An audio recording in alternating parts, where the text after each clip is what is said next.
Clase número 15 de hermenéutica y exégesis.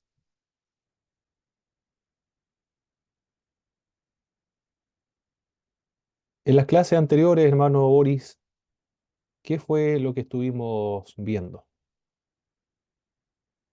Las últimas clases estuvimos viendo lo que son los géneros literarios, lo que son Perfecto. símiles, sinécdoque, en la personificación, ¿qué más? No, hipérbola, ya lo dije, sí. Eso es Metonimia. Metonimia también. metonimia, Perfecto. eufemismo parece que no. Eufemismos igualmente. Eso eran figuras literarias. También tuvimos observando los géneros literarios. ¿Qué más? El Y contexto no son los mismos, inmediato. profesor. No. Los géneros literarios. Hablamos de la clasificación de los libros, obras completas, como por ejemplo el Pentateuco corresponde al género literario legislativo Ah, ya, y ya, los ya. libros históricos corresponden también al género narrativo, los libros proféticos al género profético, los libros poéticos sapiensales al género poético sapiencial, a los evangelios el género biográfico, las epístolas al género epistolar, el apocalipsis al género apocalíptico. Los otros son figuras literarias. No estamos hablando de obras completas, sino que estamos hablando de, de palabras, frases o dichos que se encuentran en las Sagradas Escrituras, que son efectos especiales del lenguaje. Mm. No es lo mismo. También estuvimos observando, ¿qué más fue? Recuerda, hermano Boris. Bueno, definimos lo que era hermenéutica, exégesis también, los métodos exegéticos que se han utilizado a través de toda la historia de la Iglesia, los métodos utilizados por las comunidades judías. También estuvimos estudiando el contexto inmediato, el contexto remoto, los pasajes paralelos. También vimos el análisis diacrónico de las palabras, la etimología de las palabras. Eso fue lo que hemos visto en todas estas clases. Ahora ya estaba quedando poco para finalizar esta, esta materia y ahora vamos a ver los modismos hebraicos. ¿Qué son los modismos hebraicos? Los modismos son expresiones que carecen de sentido cuando se interpreta de manera literal, o bien se debe entender de manera diferente a su sentido literal. Nos referimos a los modismos, a los modos de hablar o escribir que se pueden apartar en algo de las reglas de la gramática y que expresan ideas diferentes de lo que realmente indicarían sus palabras.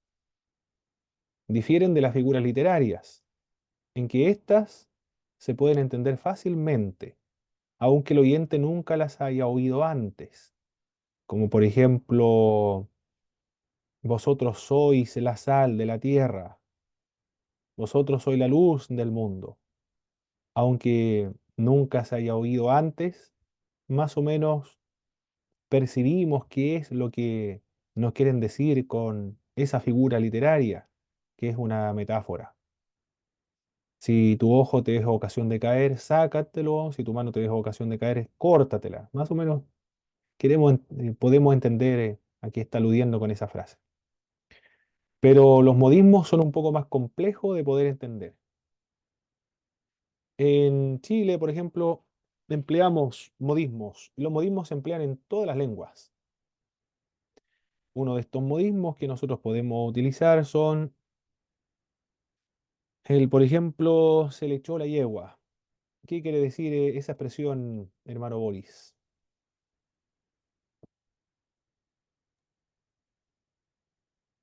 Que ya se cansó de lo que estaba haciendo, ya está exhausto, ya está fatigado. Se cansó, muy bien. Se le escaparon los chivos pa'l monte. No, eso quiere decir que la persona, a ver, que no está muy bien de su mente, que está Muy loco. bien, perfecto. Ahora usted, si conoce algún otro modismo, hermano, que podamos, que usamos acá en Chile. Ya te está rayando la papa. Está rayando la papa, muy bien. También es la misma idea, ¿cierto? De que Es tiene algún problema. Ah, ok. exactamente la misma idea, sí. O peinando la muñeca. Mm.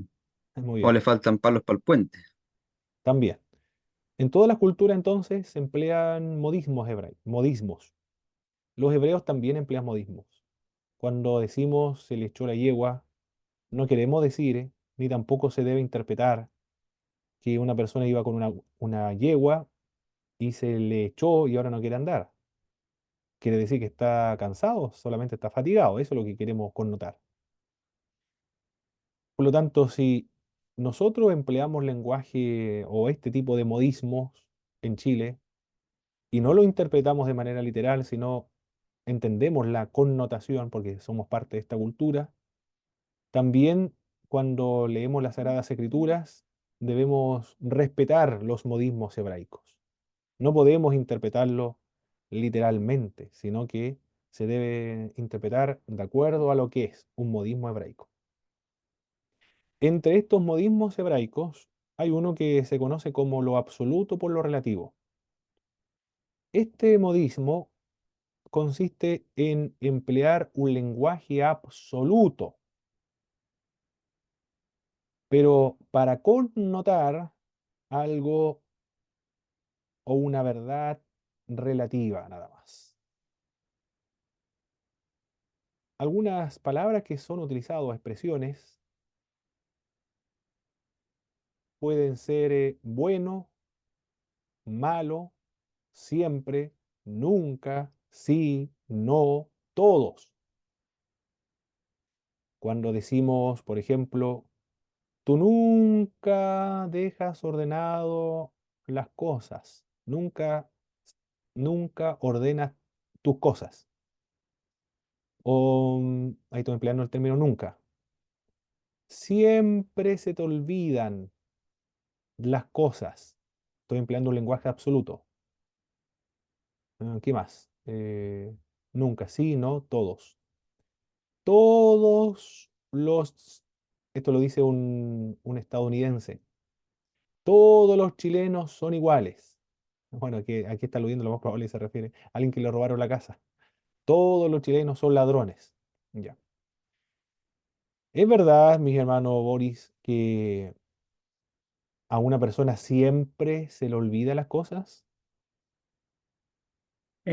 No, literalmente no, no es así. O sea, Muy bien. puede decirse Eh, la mayoría de las veces se le olvidan las cosas, pero la no mayoría de siempre. las veces, ¿cierto? Hablando, siendo más preciso y empleando un lenguaje más literal. Cuando decimos nunca, nunca ordenas tus libros, por ejemplo, nunca ordenas tus libros. También, tampoco estamos empleando un lenguaje literal, pero estoy empleando un modismo, estoy haciendo uso de un modismo. Ese modismo se conoce como lo absoluto, pero en realidad quiero decir algo relativo. El lenguaje relativo es aquel que expresa una comparación, relación o preferencia. Las palabras mejor, peor, más, menos, mayor y menor se usan en lenguaje relativo.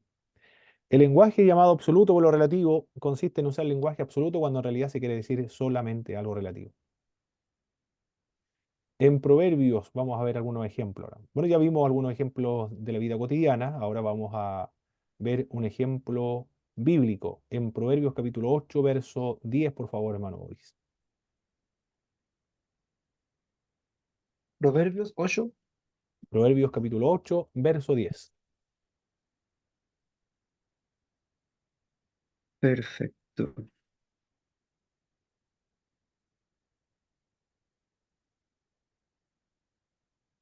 Proverbio 8:10 dice, recibid mi enseñanza y no la plata, y ciencia antes que el oro escogido. Muy bien.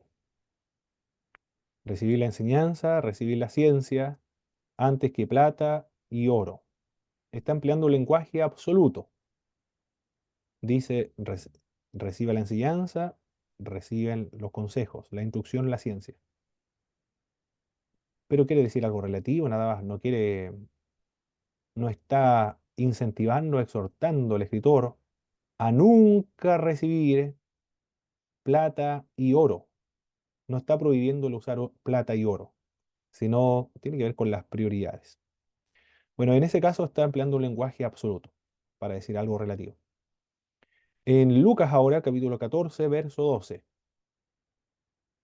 Igual Marco Boris va a participar más porque mi pastor Marco va manejando ahora, parece, me dijo.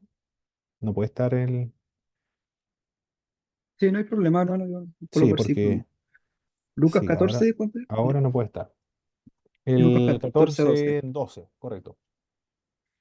Dice, dijo también el que le había convidado, cuando hagas comida o cena, no llames a tus amigos, ni a tus hermanos, ni a tus parientes, ni a tus vecinos ricos, no sea que ellos a su vez te vuelvan a convidar y tengas ya tu recompensa. Muy bien. ¿Está enseñando el texto a nunca invitar a nuestros parientes o amigos cuando realizamos alguna comida? No, literalmente no.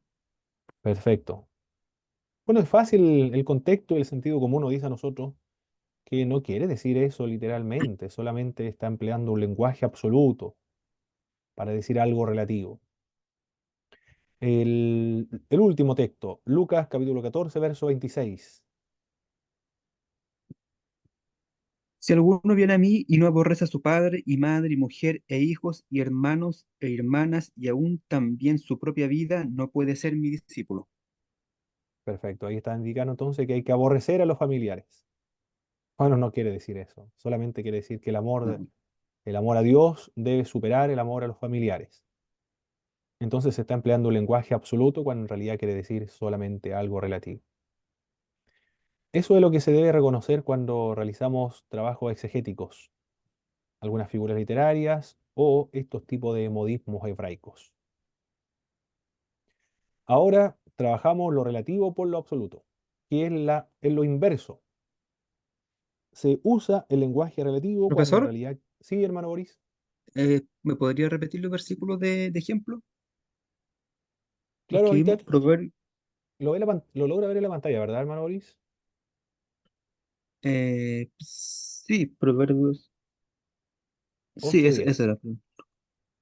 Proverbio 8:10 y después Lucas 14:12 y Lucas 14:26. Bueno, esto después igual le va llegando a su correo, hermano Boris. Siempre cuando Ya. termino la clase, recuerde que le van llegando todas las presentaciones a su correo. Bien, terminamos lo absoluto por lo relativo. Ahora continuamos con lo relativo por lo absoluto. Se usa el lenguaje relativo cuando el sentido es absoluto. Por ejemplo, Lucas capítulo 14, Lucas capítulo 18, verso 14.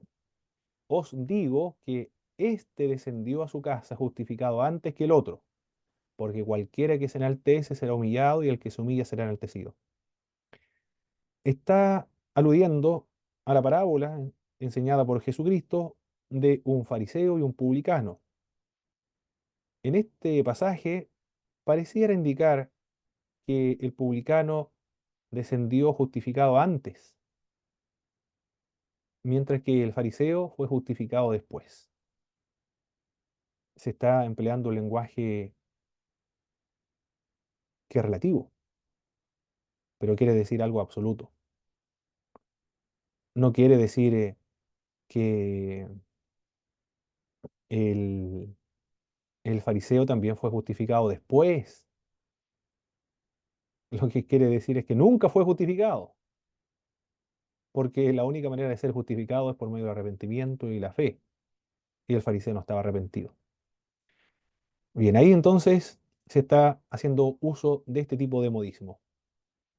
En Mateo capítulo 5, verso 20, porque os digo que si vuestra justicia no fuere mayor que la de los escribas y los fariseos, no entraréis en el reino de los cielos.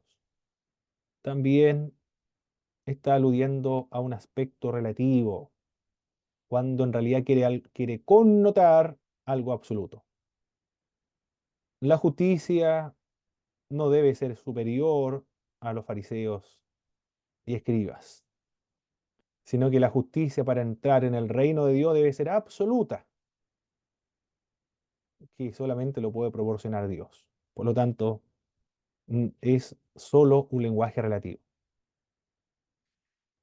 En Mateo capítulo 10, verso 31, así que no temáis, más valéis vosotros que muchos pajarillos.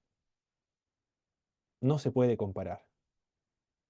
Ahí se está relativizando el amor de Dios o la importancia que tienen los seres humanos con respecto a los animales.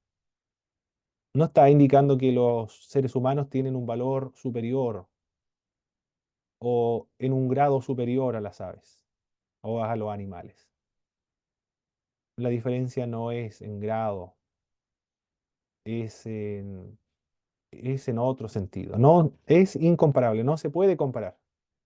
Nosotros fuimos hechos a imagen y semejanza de Dios, lo dice la Escritura. Somos seres racionales, somos seres espirituales, somos seres morales también. No se puede comparar a los animales. Por lo tanto, el valor que tiene el ser humano delante de Dios es absolutamente superior. No es superior, es absolutamente, infinitamente superior, porque somos los seres humanos los que tenemos la imagen y semejanza de Dios. No somos los hermanos mayores de los animales, sino que somos diferentes en todo sentido. Somos espirituales, morales, racionales. Se está empleando un lenguaje relativo nada más, pero en realidad quiere connotar algo absoluto. Hebreos capítulo 9, verso 23. Fue pues necesario que las figuras de las cosas celestiales fuesen purificadas así, pero las cosas celestiales mismas con mejores sacrificios que estos. Está comparando con los sacrificios de animales con el sacrificio de Jesucristo, que es mejor que los sacrificios animales en la tierra. También no se puede comparar. La diferencia no es solamente en grado, sino que es incomparable. Y de hecho los sacrificios ni siquiera purifican, sino que los sacrificios simplemente eran figuras didácticas para ilustrar o prefigurar la obra que Cristo iba a realizar en el futuro. Es un sacrificio de absoluto valor, que no se puede comparar con ninguno de los otros sacrificios. Pero por eso que se está empleando solamente un lenguaje o un modismo relativo por lo absoluto. Hermano Boris, por favor, ¿alguna duda, alguna consulta con respecto a estos dos modismos hebraicos?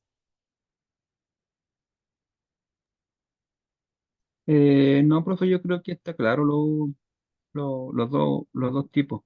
Son como Excelente. antagónicos, parece. Exactamente. La inversa, lo contrario. Son el antónimo. Son aquí hermano llegó, hermano Cristian. Se le cayó la antena al hermano Cristian en las forestales. Se cayó, parece un árbol en la forestal y pasó a llevar la antena. Así que van a tener problemas ahora se van a conectar y se van a desconectar. Esos son los problemas de internet a veces, ¿eh? Pero facilita bastante ahora la tecnología. Después de la pandemia comenzamos a hacer clases online. Todos los seminarios, la gran mayoría de los seminarios, está trabajando así ahora. Bien. Modismo de filiación. También no es literal, sino que es un modismo. Se debe interpretar de acuerdo a su naturaleza. Modismo de filiación. Se usa cuando se dice que una persona es hija de algo o de alguien. Y resulta evidente que la expresión no puede tomarse en un sentido literal. En algunos casos puede indicar la descendencia de alguien. Por ejemplo, hijo de Abraham somos. No quiere decir que sean hijos directos de Abraham porque se está empleando esa expresión en un tiempo muy distante a la existencia de Abraham. Abraham existió en el año 2000 aproximadamente antes del Señor Jesucristo, y cuando se emplea esta expresión, nosotros somos hijos de Abraham, es 2000 después de Abraham, 2000 años de distancia. Por lo tanto, no se debe interpretar de manera literal. ¿Y cómo se denomina esa expresión entonces? ¿Están mintiendo los judíos cuando dicen nosotros somos hijos de Abraham? No, Ellos están empleando simplemente un modismo, y ese modismo se conoce como modismo de filiación. Estas expresiones, hijos de una persona o hijos de algún elemento abstracto, alguna verdad abstracta, pueden referirse o tener connotaciones físicas, morales o espirituales. En Juan capítulo 8, verso 44, vosotros sois de vuestro padre el diablo y lo deseo de vuestro padre queréis hacer. Juan Wesley utiliza esa expresión también en uno de sus sermones, cuando dice, da el espíritu testimonio a vuestro espíritu. Si no da testimonio a vuestro espíritu, entonces no sois hijo de Dios, sino que sois hijo de vuestro padre el diablo. Lo deseo de vuestro padre queréis hacer. Pero se refiere no en un sentido físico, sino en un sentido moral. Se refiere al carácter. Está empleando un- una comparación en cuanto al carácter nada más. Como el diablo es mentiroso y asesino, también los judíos son mentirosos y asesinos. En ese sentido, tienen las mismas cualidades morales del diablo. En ese sentido nada más. Lucas capítulo... Mateo capítulo 5, verso 45. Hijo de vuestro Padre, el Padre Dios. También no se debe interpretar literalmente, porque Dios tiene solo un hijo en un sentido natural o en un sentido literal, en un, sen- en el sen- en un sentido espiritual, sustancial, natural, sustancial y, bueno, en ese sentido, esencial, en un sentido esencial, en un sentido divino. Solo Jesús es hijo. En cambio, los seres humanos somos criatura de Dios, pero podemos ser hijo de Dios en un sentido espiritual, cuando creímos y recibimos a Jesucristo. Eso dice Juan capítulo 1, verso 12. Y también podemos ser hijos de Dios en sentido moral, si hacemos cumplimos sus mandamientos, hacemos su voluntad de ser bueno como Dios es bueno para ser hijo de vuestro Padre Dios. En un sentido moral, en ese sentido somos hijos de Dios Padre. El capítulo 16, verso 8 de Lucas, hijo de este siglo. Bueno, se refiere a la humanidad sin Dios. Hijo de desobediencia. También está empleando un, o le está dando una connotación moral acá. Hijo de desobediencia. Bueno, ahí tenemos algunos ejemplos de modismo de filiación. He leído algunos artículos que fueron escritos por algunos que son ex pentecostales de las Asambleas de Dios sueca. Uno terminó siendo judío, mesiánico, raíces hebreas, negando la divinidad del Señor Jesucristo, e interpretaba aquellos textos bíblicos cuando hablaban acerca de Jesús de Nazaret en un sentido figurado, en un sentido moral o representativo, pero no en un sentido literal, real, divino, como lo enseña la Escritura. Por ejemplo, cuando el texto habla acerca de Jesús, el Hijo de Dios, y Dios es su Padre, ese artículo decía que Jesús se considera como representante de Dios nada más, como los reyes, el pueblo de Israel o los jueces del Antiguo Testamento, pero no en el sentido como el cristianismo lo entiende, decía él. Había dejado de ser cristiano. Bueno, él era de las raíces hebreas que no creen en la doctrina de la Trinidad y él no creía que Cristo realmente haya sido, era Dios. Él lo interpretaba en este sentido de modismo de filiación. Bueno, en Cristo sí hay el literal, solamente en Jesucristo.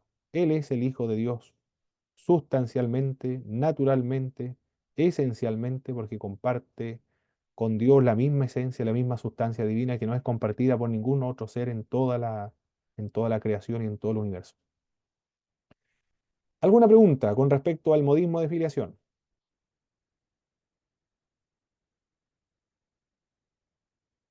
Ninguno, ninguno. parece. Está claro, ¿verdad? Por mi parte, sí está claro, profe. Excelente. Sigamos entonces. El otro modismo es el modismo de tiempo. Mientras explico lo que es un modismo de tiempo, pueden ir ya buscando los textos bíblicos que están en Isaías capítulo 60, verso 15, que están ahí en la presentación. Samuel capítulo 7, verso 13. Y también Génesis capítulo 17, verso 13, igualmente. Y Éxodo capítulo 31, verso 16. Es uno de los más interesantes, es el que hallamos en Mateo capítulo 12, verso 40. Así estará el Hijo del Hombre en el corazón de la tierra 3 días y 3 noches. El modismo de tiempo tampoco debe interpretarse de manera literal, puesto que en las Sagradas Escrituras se utiliza el término de día, noche, años, por ejemplo, o algunas cifras como modismo nada más, no de manera literal. Y uno de estos ejemplos es de Mateo capítulo 12, verso 40. Así estará el Hijo del Hombre en el corazón de la tierra 3 días y 3 noches. El texto plantea una dificultad, ya que Jesús estuvo en la tumba 2 noches y no tres, la noche del viernes y la noche del sábado, pero no el del día domingo, sino la del viernes y sábado. Estuvo entonces 2 noches, no tres. Y día el viernes, viene en la tarde, después el sábado, y el domingo resucita.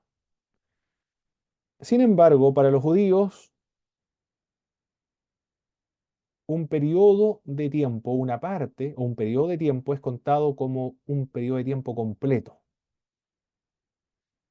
Una cita del Talmud de Jerusalén dice lo siguiente: un día y una noche hacen una onaa, y una parte de la onaa es como toda ella. Una fracción del día es contado como un día completo.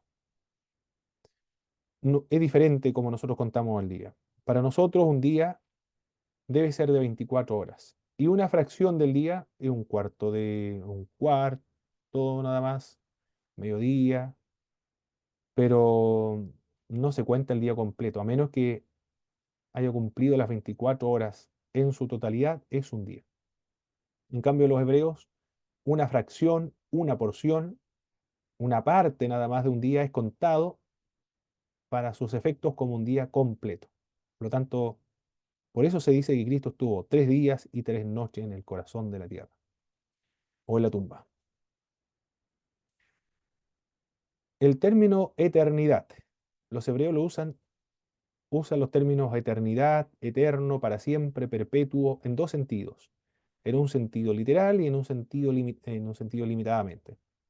Para referirse a Dios se interpreta de manera literal, es decir, Dios es eterno, no tiene principio y no tiene fin.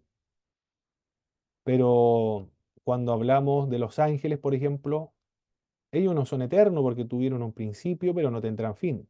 Son inmortales. Del mismo modo, el alma del ser humano es inmortal, pero no es eterna. Tuvo un principio, pero no tendrá un fin. Y ahora vamos a leer las porciones de Isaías, capítulo 60, verso 15, por favor, para tener otros ejemplos de estos modismos de tiempo, que no deben ser interpretados de manera literal. ¿Quién lo tendrá, por favor, mis hermanos?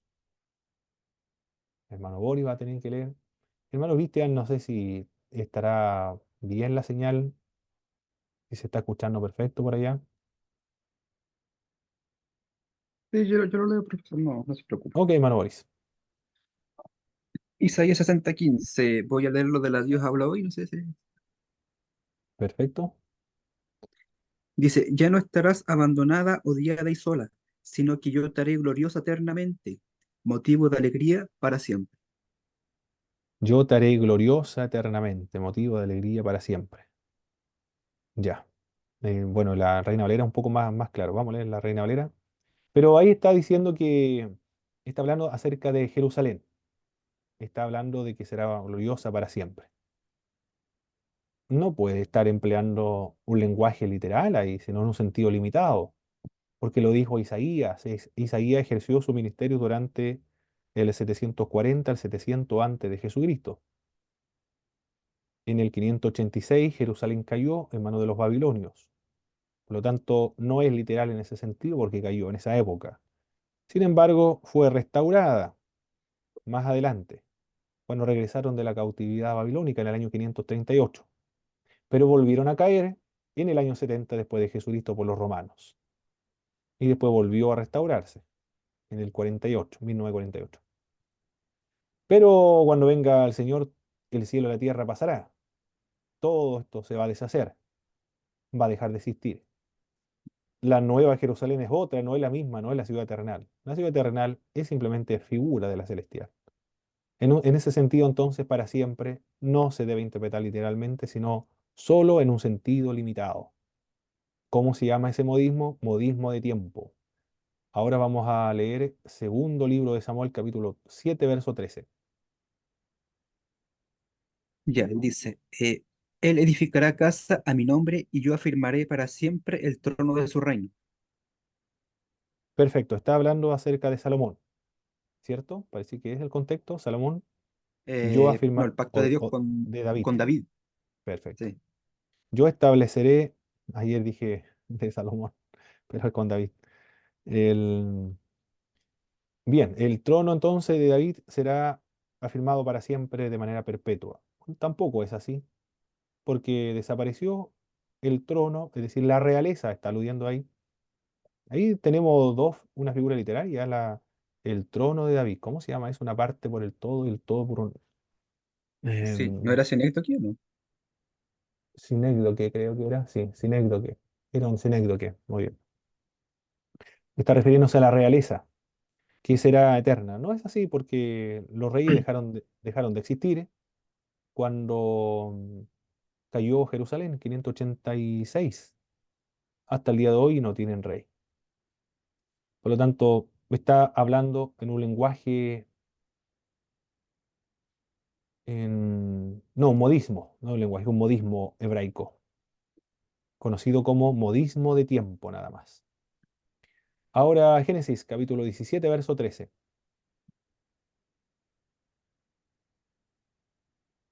Génesis 17:13 dice,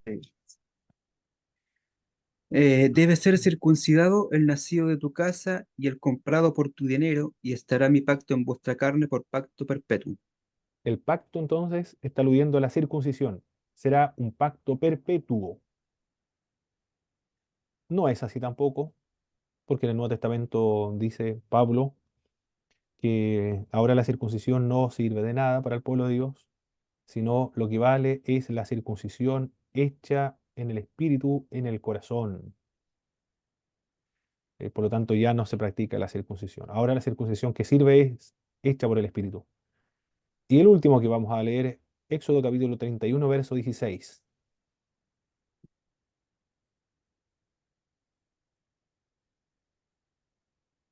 31:16 dice, guardarán pues el día del sábado los hijos de Israel, celebrándolo por sus generaciones por pacto perpetuo.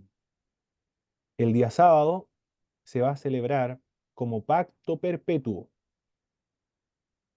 Tampoco, tampoco el literal eso. Bueno, los de la raíz hebrea no van a estar de acuerdo con esto, por supuesto.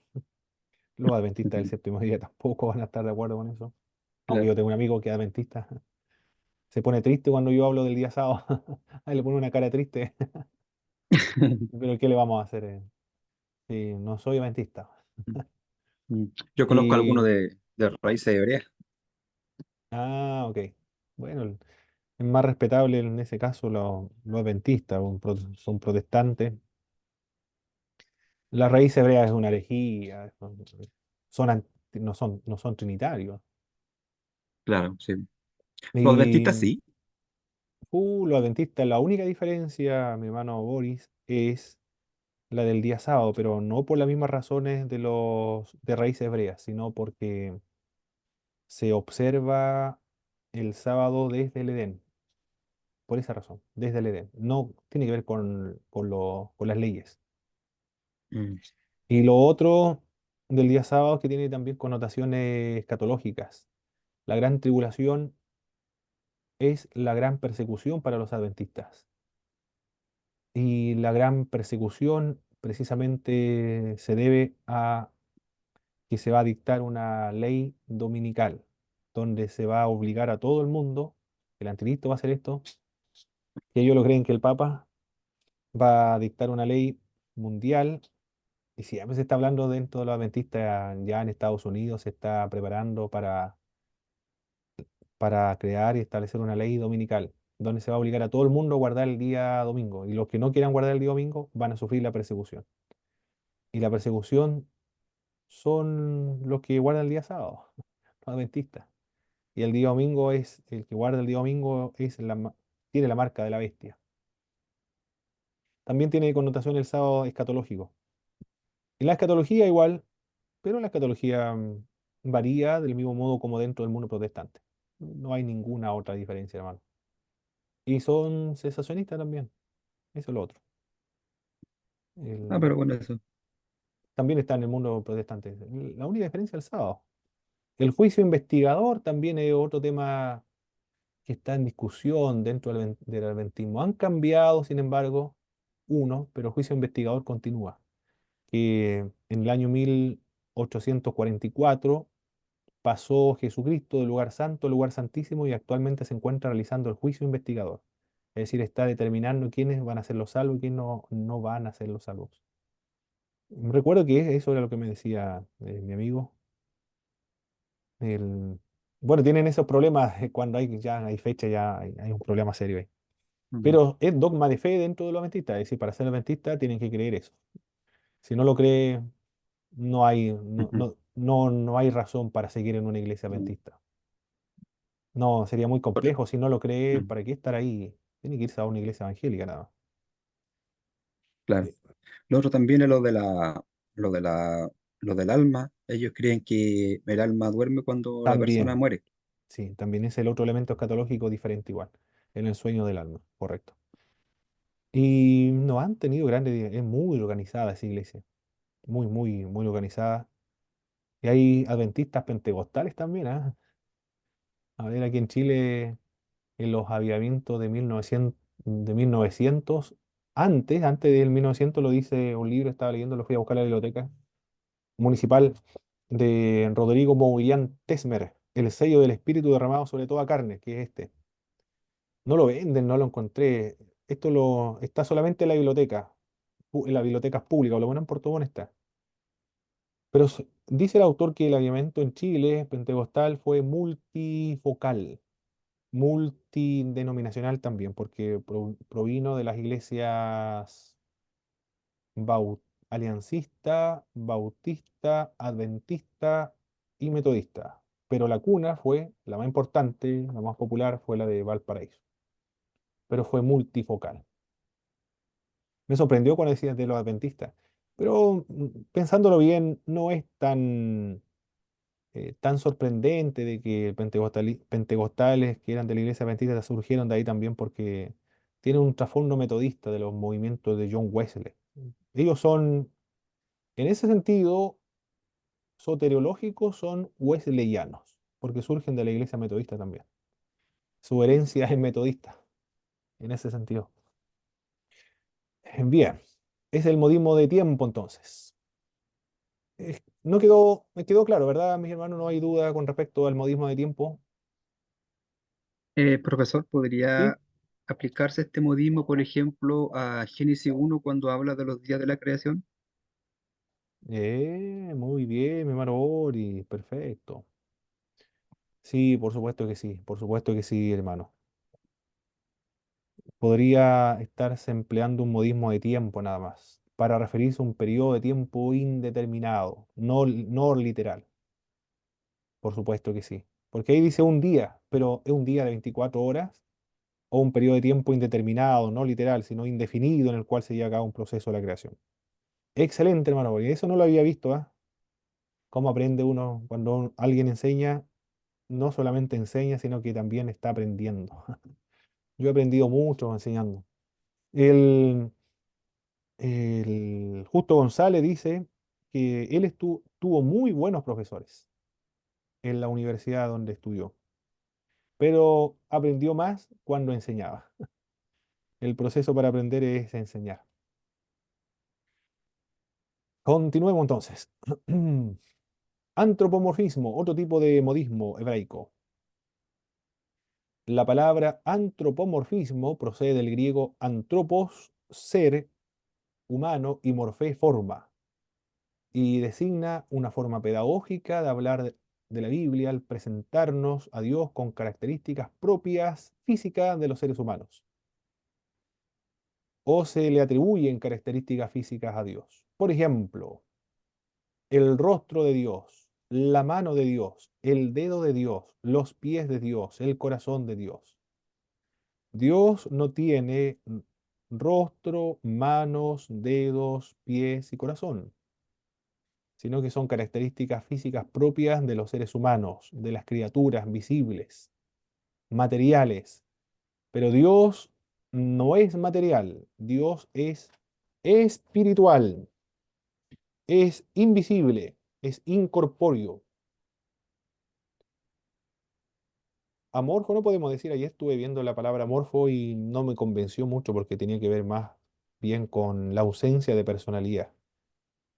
También que no tiene forma, pero cuando se habla de ausencia de personalidad no podemos emplearla porque Dios es una persona. No tiene forma, sería sin forma. Cuesta reflexionar y pensar en Dios en ese sentido sin forma, invisible, incorpóreo, es,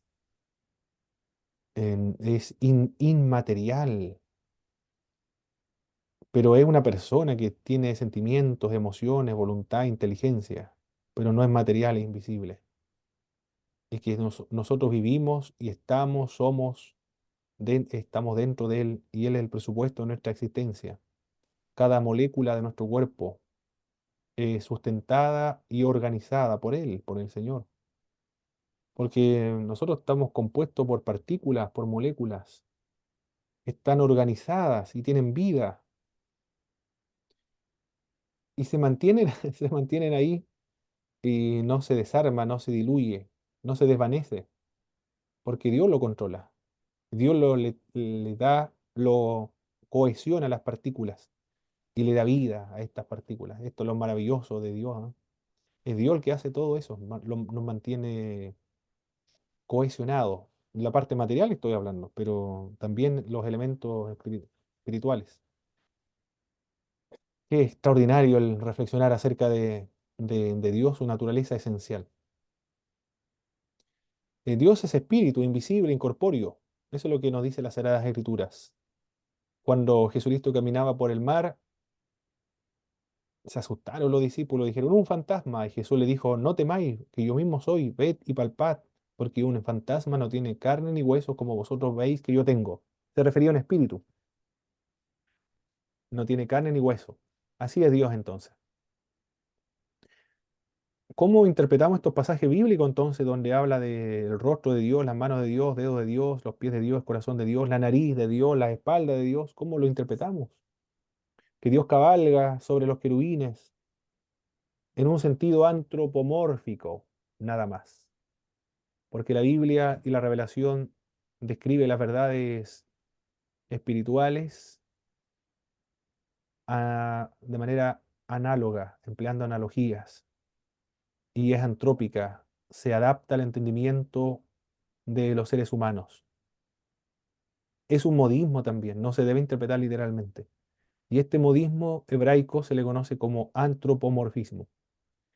Otro de los vocablos, otro de los modismos muy cercano al antropomorfismo, de tal manera que algunos no hacen esta diferencia entre uno y otro, es la antropopatía.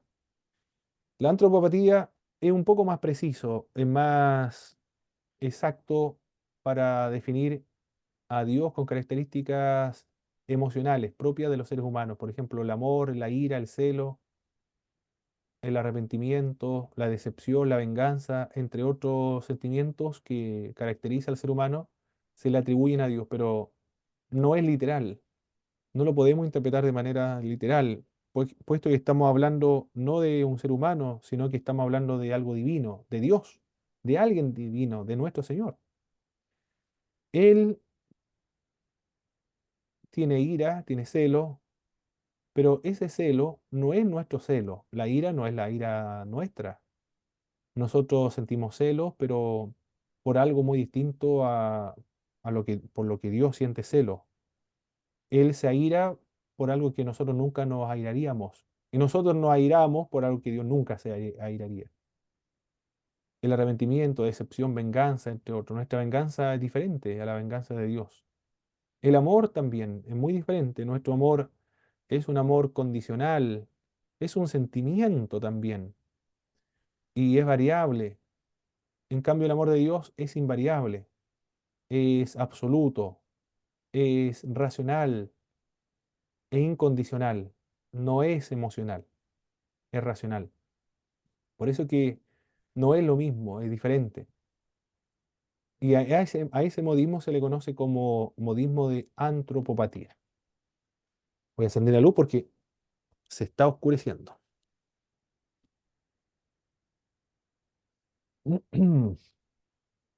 ¿Alguna pregunta, mis queridos hermanos, sobre est- este modismo hebraico conocido como la antropopatía?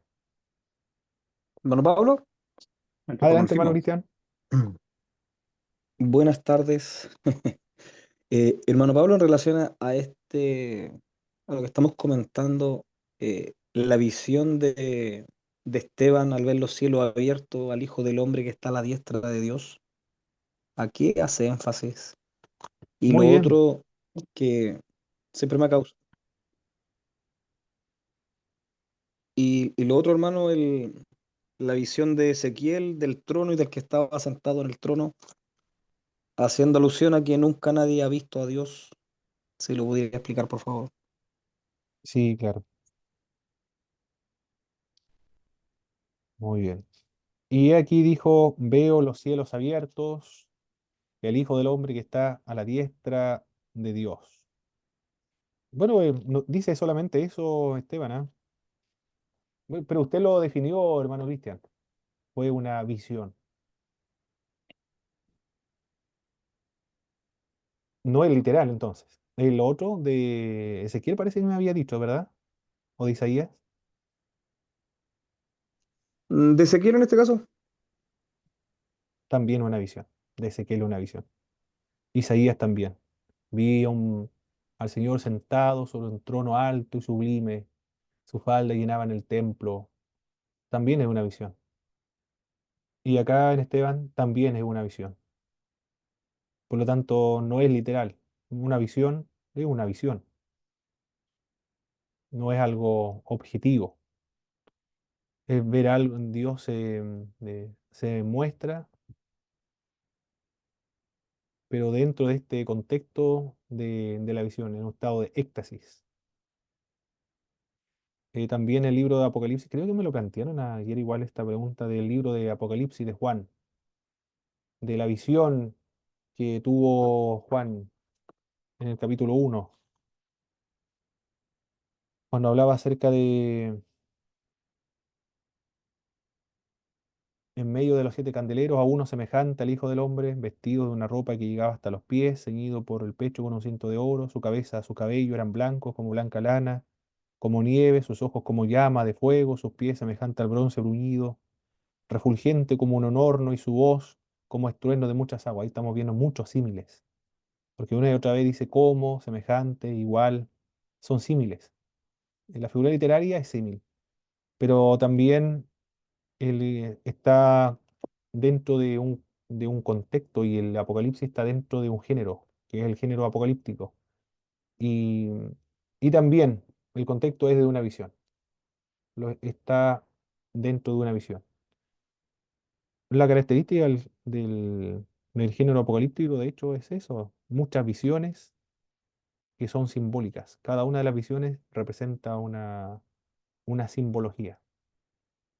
Las visiones trata de transmitir un símbolo, como otra visión que tuvo Pedro, por ejemplo, mata y come todo lo que desciende, animales inmundos que descendían. 3 veces ocurrió esto. También fue un estado visionario, pero era simbólico. Lo que quería decir era que lo que Dios limpió, es decir, a los gentiles, no lo llamara inmundo. Por lo tanto, el caso de Esteban, de Isaías y de Ezequiel, el contexto es el de un estado visionario. Y esta visión trata de transmitir por medio de símbolos una realidad espiritual. No sé si quedó suficientemente claro, mi hermano Cristian. Sí, hermano Pablo, muchas gracias. Perfecto. El otro también, otra visión que ahora me acuerdo de Ezequiel, del, de los huesos secos. También es visionario, es una visión lo que él está viendo. Pero también la visión tiene esa característica de transmitir una idea, una realidad por medio de símbolos. Un un valle de huesos secos. Después comenzó a adquirir, a formarse carne y después a vivir. Pero lo que quería transmitir esa visión era la restauración de Jerusalén solamente. Bien, sigamos. Pero no todos creen, por supuesto, que Dios no tiene forma. Hay algunos que creen que dentro de la invisibilidad, de la incorporeidad, de lo inmaterial de Dios, existe una forma invisible e inmaterial, una forma. Y cuesta pensar eso, discernirlo como dentro de lo inmaterial, de lo espiritual, de lo invisible, existe una forma invisible e inmaterial, que si le pusiéramos forma, sería como nosotros ahora, tal cual como somos nosotros, con un cuerpo. Evangélico, ¿ah? Creen a aquellos, pero Hermano son Pablo, un grupo muy minoritario. ¿Sí, hermano Cristian? yo igual he escuchado, por eso le preguntaba, porque el otro día alguien me preguntaba y me citaba el texto de hagamos al hombre a nuestra imagen, a nuestra semejanza. Mm, sí, la imagen y la semejanza de Dios son históricamente, se ha dicho que se refiere, lo voy a sintetizar en algunos aspectos. En el aspecto emocional, es decir, tenemos emociones, Dios también tiene emociones. En el sentido moral, nosotros somos regulados por conceptos del bien y del mal, tenemos una naturaleza moral, sabemos lo bueno y lo malo. También Dios tiene esa característica, sabe lo bueno y lo malo, es un ser moral, es santo. En el sentido racional, nosotros tenemos la capacidad de reflexionar, de pensar, tenemos sentido de existencia, nos hacemos preguntas filosóficas, eh, ten- tenemos este sentido de existencia, conciencia de nosotros mismos, porque podemos pensar en el sentido racional, en el sentido de la soberanía también. Así como Dios es soberano del universo, también ha concedido y ha dotado al ser humano de soberanía sobre la creación. Otros indican también en el sentido de la santidad original, de la justicia original, y otros como Anthony Joaquema en el libro Imagen y Semejanza de Dios, que tuve que leerlo cuando estudié en la Global University de las Asambleas de Dios de los Estados Unidos. Me gustó el libro, gracias Señor, me hicieron leer ese libro porque me fascinó. No lo pude comprar en ese tiempo porque no lo encontraba. Lo fui a fotocopiar a la Alianza Cristiana Misionera en Temuco, tenía una, una biblioteca, y ahí saqué el libro y después lo fotocopié para estudiarlo, tenía que hacer un informe de lectura. Y no lo había leído en ningún otro libro, decía, nosotros somos imagen y semejanza de Dios también, en el sentido del matrimonio. Cuando nos casamos, formamos una sola carne. Son dos personas, pero se dice que es una sola carne. El matrimonio es una sola carne. Por lo tanto, hay una unidad dentro de la pluralidad. Del mismo modo como ocurre con Dios. Existe una unidad dentro de la pluralidad. La diferencia es que en Dios hay tres personas y nosotros somos dos, pero somos uno con nuestra esposa. También Gerhard von Rath, en uno de sus libros, que es el libro de Génesis, él dice que somos imagen y semejanza de Dios en el sentido de representar a Dios aquí en la tierra. Somos imagen y semejanza de Dios en el sentido representativo de Dios aquí en la tierra. Hay que considerar lo que dice Gerhard von Rath, porque Gerhard von Rath es uno de los especialistas modernos del judaísmo. Cuando el judaísmo no se estudiaba, después de la Segunda Guerra Mundial, creo que fue, él comienza a trabajar con el judaísmo, a interesarse de los estudios judaicos. Y él se especializó en el Antiguo Testamento, principalmente en el Pentateuco y también en el Hexateuco, le denomina a él, teología del Antiguo Testamento. Pero en Génesis dice, así como los antiguos reyes, para ejercer su soberanía y su control sobre los territorios conquistados o dominados por él, ponía su imagen para indicar que él tenía gobierno también en esa región. En ese sentido, esa imagen se utiliza en el libro de Génesis, dice él, y tiene razón, ¿ah? Nosotros somos representantes del gobierno de Dios aquí en la tierra. Es muy hermosa la figura que nos menciona Gerard von Rath. Y por lo tanto, somos imagen y semejanza de Dios en todos esos sentidos. En el sentido moral, en el sentido racional, en el sentido espiritual, porque tenemos un espíritu por medio del cual podemos tener comunión con Dios, moral, racional, emocional, espiritual, en el sentido de la soberanía, en el sentido también del matrimonio, somos una sola carne, una unidad dentro de la pluralidad, y en el sentido de ser representativo o ser representante de Dios aquí en la tierra, en el sentido de la justicia original, en el sentido de la santidad original que perdimos en el huerto del Edén a causa del pecado. En ese sentido somos imagen y semejanza de Dios, pero no en el sentido físico. Aunque sí, dentro del mundo evangélico creen que eh, hay una forma dentro de la espiritualidad. Los mormones, sí, ellos sí, por dogma de fe, oficialmente, creen que Dios tiene un cuerpo tal cual como nosotros lo tenemos. No sé si estaría respondida la pregunta, hermano Cristian. Sí, hermano Pablo, quedé clarito. Gracias. Muy bien, muy bien. Sigamos avanzando entonces. La elipse un poco más compleja, pero estamos bien a la hora. La elipse más compleja de encontrarlo en las Sagradas Escrituras. Existe cuando el texto expresa algún pensamiento con toda la exactitud. No, perdón, una elipse existe cuando el texto no expresa algún pensamiento con toda la exactitud de acuerdo con la regla de la gramática.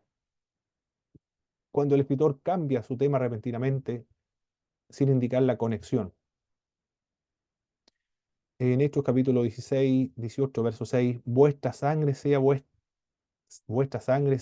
sobre vuestra propia cabeza. Yo limpio. El sentido es claro, quiere decir yo estoy limpio. Ustedes son los culpables, yo estoy limpio sobre este asunto. En Romanos capítulo 8, verso 3, porque lo que era imposible para la ley, por cuanto era débil por la carne, Dios enviando a su Hijo en semejanza de carne de pecado, que a causa del pecado condenó al pecado en la carne. Para que se entienda bien, se debe leer con las palabras hizo posible, después de Dios. Para decir lo que era imposible por la ley, Dios hizo posible enviando a su Hijo Jesucristo. Bueno, esa es la información que se encuentra en Tomás de la Fuente en Claves de Interpretación Bíblica. Bueno, esos son algunos modismos hebraicos que son utilizados en las Escrituras. Bien, ¿cuántos modismos estuvimos viendo, hermanos? El primer modismo,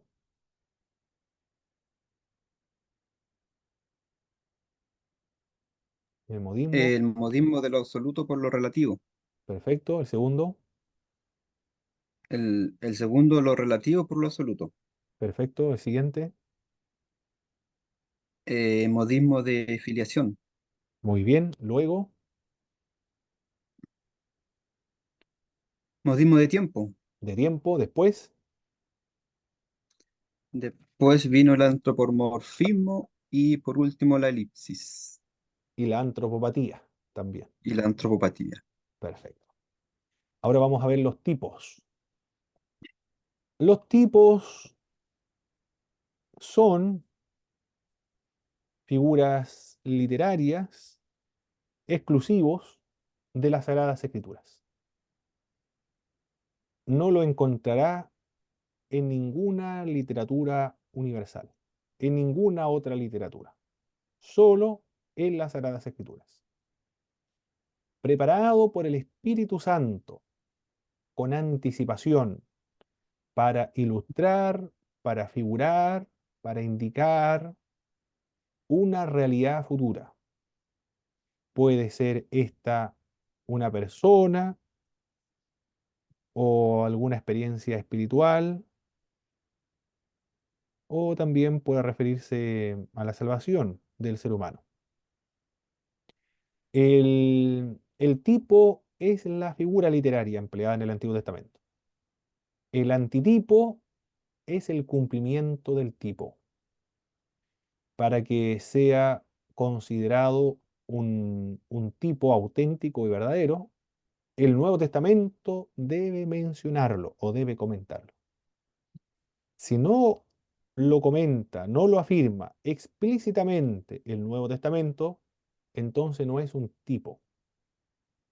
Tiene que mencionarlo, tiene que tener su correspondencia al Antiguo Testamento.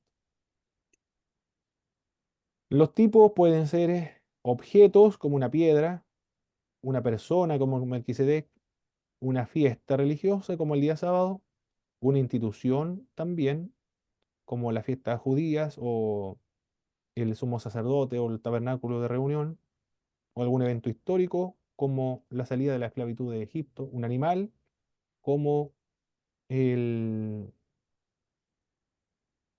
el Cordero Pascual, por ejemplo, que representa una realidad espiritual futura, pero generalmente los tipos están aludiendo a Jesucristo, principalmente aluden a Jesucristo, mayoritariamente, o predomina las figuras didácticas, son figuras proféticas para describir a Jesucristo. Eso es, a grandes rasgos, lo que es un tipo. El cumplimiento es el antitipo y solamente lo encontramos en la Biblia. Las clases de tipos que encontramos en la Biblia son de personas. Adán, por ejemplo, cabeza y representante de la humanidad, prefigura a Jesucristo, quien es representante de la humanidad redimida. Eso lo dice Romanos capítulo 5, verso 14. Abraham es tipo de todos los creyentes que serán justificados por medio de la fe. Observe que existe un versículo bíblico en el Nuevo Testamento, en Adán, Romanos capítulo 5, verso 14, Corintios también, 15:45, Abraham, la referencia es Génesis capítulo 15, verso 6, y explícitamente está mencionado o aludido a Abraham como padre de todos los creyentes o tipos de lo que van a ser justificados por medio de la fe en Romanos y Galatas. Melquisedec es tipo de Cristo en su función sacerdotal, y también es tipo porque él es sacerdote y es rey. Hebreo fundamentalmente considera a Jesucristo mm, como rey sacerdote en el sentido de principalmente enfatizando su sacerdocio. Moisés tipifica a Cristo por su fidelidad en relación con la casa de Dios y por su función profética. Josué como dador del reposo. Cristo es el que da el verdadero reposo espiritual, el descanso de las obras. Salomón en sus funciones regias y en su filial relación con Dios. Adán, Abraham, Melquisedec, Moisés, Josué, Salomón son tipos de Cristo o de los creyentes, principalmente de Cristo. Predomina la, la realidad espiritual o apunta principalmente a Jesucristo. Pero también un tipo puede referirse a objetos materiales, como el tabernáculo de reunión, por ejemplo. Es un tipo de Cristo. Cristo hizo su tabernáculo en medio de nosotros. Pero también el tabernáculo es un tipo de todos los creyentes. Y la iglesia es el cuerpo de Jesucristo. Es tipo de la iglesia. Nosotros somos el templo de Dios ahora. El maná también es un tipo de Jesucristo, en su poder vivificador. Las instituciones religiosas también son tipo de Jesucristo. El día sábado, por ejemplo, es figura del descanso eterno del creyente. La Pascua es un tipo de Jesucristo, el tipo de la cena del Señor. Y también el Cordero Pascual, Cristo es nuestro Cordero Pascual. Acontecimientos históricos. El Éxodo es un tipo de la liberación del pecado. La serpiente de bronce es un tipo de, o prefigura la crucifixión de Jesucristo. El diluvio es un tipo del bautismo. Personas, materiales, instituciones, acontecimientos y animales también, como el Cordero, por ejemplo. El Cordero es un tipo de Jesucristo. Cristo es el Cordero de Dios que quita el pecado del mundo. Hay algunas reglas para interpretar un tipo. Un tipo posible debe exhibir una semejanza en alguna calidad o elemento básico. Esto, bueno, aquí dicen reglas de interpretación tipológica. Si la Biblia lo menciona en el Nuevo Testamento, es un tipo. De lo contrario, no es un tipo. Eso es lo primero, lo más básico que debemos tener en cuenta. La calidad o elemento básico del tipo posible debe exhibir el propósito de Dios en el contexto histórico del tipo y también el propósito de Dios en el contexto histórico del antitipo. La misma Biblia dice en qué sentido es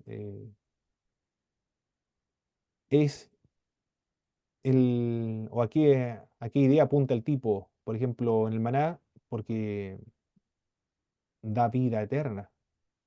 Cristo el que da vida eterna, no morirá jamás. ¿Qué más? El Melquisedec en sus funciones reales o sacerdotales. Lo que enseña por medio de la correspondencia tipológica también debe ser enseñado por medio de la declaración directa. Tipo de Éxodo capítulo 12 con el antitipo.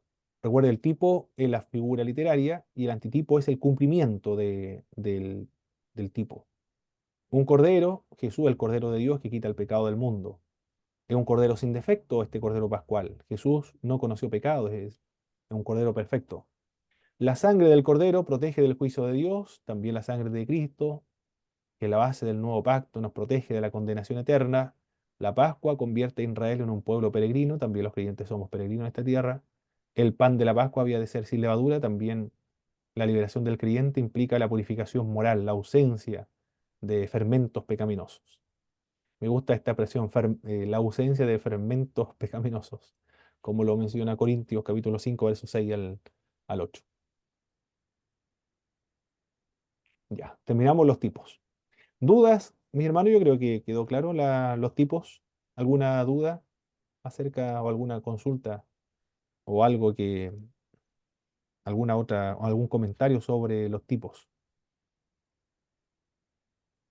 Profesor, los tipos yo los veo así como o sea, algunos tipos son como una especie de profecía con su cumplimiento, algo así.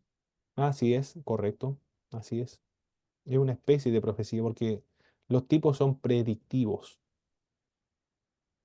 son didácticos, ilustrativos, para referirse o connotar una realidad espiritual futura.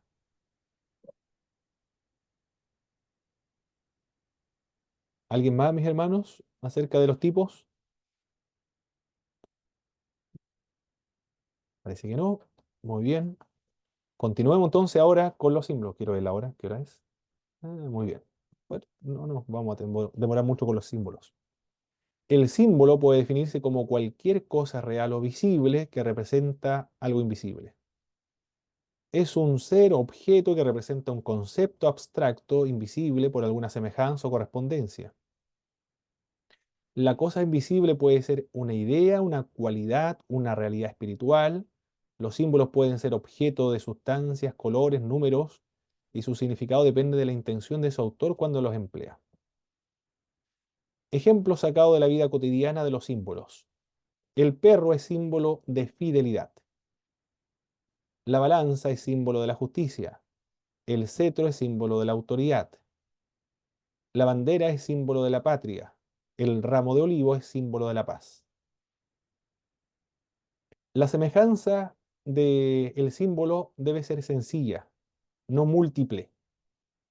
Como en nuestro lenguaje o nuestra forma de hablar cotidiana cuando empleamos símbolos. Por ejemplo, el perro.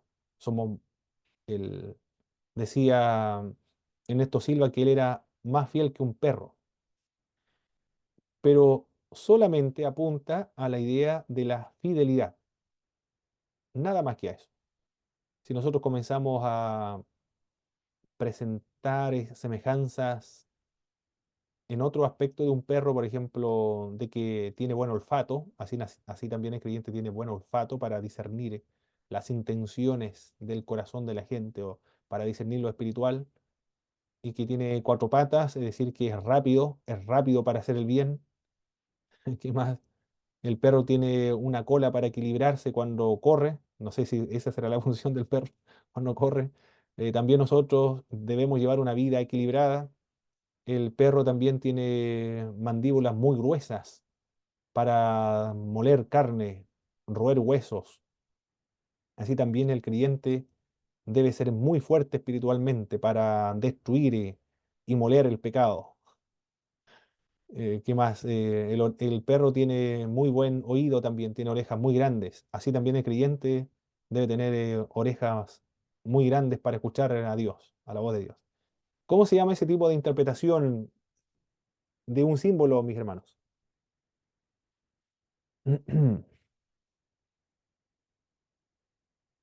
Disculpe, hermano Pablo, ¿qué fue lo último que dijo? ¿Cómo se llamaría ese proceso de interpretación de este símbolo de un perro? ¿Alegórico? Alegórico, perfecto. Sería un método alegórico. El símbolo, para cuando interpretamos los símbolos, no debemos utilizar el método alegórico místico, porque el símbolo siempre representa una idea sencilla, no es múltiple, es sencilla. La semejanza consiste en algún punto principal y no en varios puntos. No se olvide de eso en cuanto a la forma de interpretar un símbolo. El agua, por ejemplo, es símbolo de la palabra de Dios. La semejanza principal o lo que está aludiendo es que purifica, limpia. Pero sería errada, por ejemplo, si nosotros comenzamos a mencionar las propiedades del agua como palabra de Dios, son claras, refrescantes, baratas, saludables. No podemos ahondar más en esa semejanza, porque la semejanza es una, no es múltiple, solo una.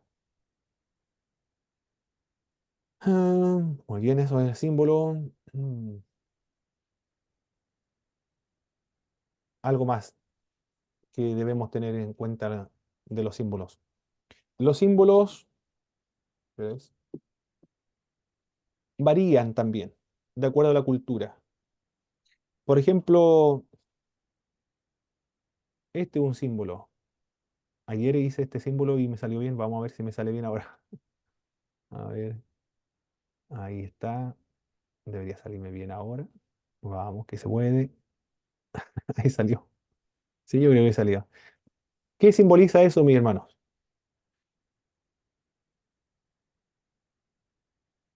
Ser nazi, nazismo. Así. El símbolo nazi, perfecto, que produce terror a algunos. Es algo prohibido en Alemania. Muy bien. Pero los nazis le dan esa connotación. Representa y estaba dentro de su bandera. Pero sin embargo, es tomado, parece, de los arios. También tenía el mismo símbolo, la esváltica. Y también en los pueblos originarios de Norteamérica también tenían este mismo símbolo. Pero obviamente no le daba la misma finalidad, la misma connotación, el mismo significado que le daban los nazis. Porque cada cultura le da un significado distinto a un mismo símbolo. Por ejemplo, el perro es símbolo de fidelidad, pero sin embargo para los judíos no es símbolo de fidelidad, sino que el perro simboliza a los paganos, a los incircuncisos. Por ejemplo, la hoja de, la hoja de ¿cómo se llama este árbol? El canelo. ¿Tiene un significado especial para ustedes, hermanos, la hoja de canelo? ¿Un símbolo especial?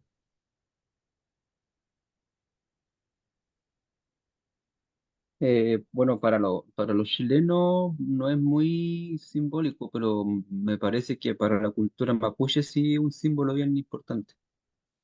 Símbolo de la divinidad. Símbolo nada. Cada cultura le da a algún elemento o algún objeto un significado diferente. En la Sagrada Escritura también. Por ejemplo, la levadura es simbólico para referirse a la insinceridad, a la corrupción de los fariseos, la influencia negativa de los fariseos. Pero también la misma levadura se utiliza para simbolizar el efecto que produce la palabra de Dios o el evangelio del reino. El reino de los cielos es semejante a la levadura, que leuda toda la masa. Por lo tanto, el contexto le indica a usted lo que está simbolizando. ¿Qué más puede ser? El fuego. El fuego simboliza el juicio, pero simboliza también la purificación y también simboliza al Espíritu Santo. Por lo tanto, el contexto le indica el significado del símbolo. No siempre en la Biblia un símbolo tiene un mismo significado, sino que el contexto y el autor le da su propio significado al símbolo. Bien, yo creo que quedó claro los símbolos y cómo se deben interpretar. Ahora entonces vamos a los números simbólicos. El 3 simboliza a Dios, la Trinidad. A veces lo que falsamente representa a Dios, el dragón, el anticristo, el falso profeta. El 7, el 6 representa lo incompleto. El 7, la perfección, lo completo. El 10, al número 7, lo perfecto también. El 12 representa a los patriarcas, la 12 tribus de Israel, los 12 apóstoles. José Martínez comenta referente a este número lo siguiente: denota el pueblo de Dios en su totalidad, en su unidad y en la grandeza, gloria a la que está destinado. Los 40, símbolo de probación o de ser probado. Y los 1000 y 10.000, números grandes, pero indefinidos. José Martínez era premilenialista, por lo tanto los 1000 años lo interpretaba como literal. Pero el contexto le va indicando a qué se refiere. 10.000 es un número indefinido, una gran cantidad. Y en algunos casos literal, por ejemplo, el milenio debe ser interpretado de manera literal. Perfecto, mis queridos hermanos, hemos concluido esta clase, que es la clase número 15 de hermenéutica y exégesis. En la segunda parte vamos a estar estudiando el método y el proceso de desarrollar una exégesis. Con la primera que vamos a comenzar va a ser una exégesis epistolar. Y lo mismo que vamos a observar en la exégesis epistolar es lo que usted debe hacer en su exégesis del libro de Gálatas, que es el capítulo 4, verso 8 al verso 11. Con sus tareas usted ya ha avanzado lo suficiente, por lo tanto debe tener como un 50% de avance en su trabajo exegético. Por lo tanto no se va a demorar mucho en entregarla. ¿Alguna, algún comentario, mis hermanos, antes de irnos al descanso?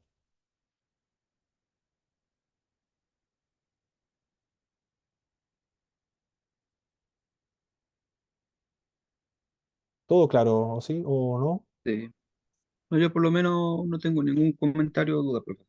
Muy bien, hermano Boris. Perfecto, entonces vamos a tomar un cafecito, un mate, una leche, café con leche, lo que tengan preparado mis hermanos.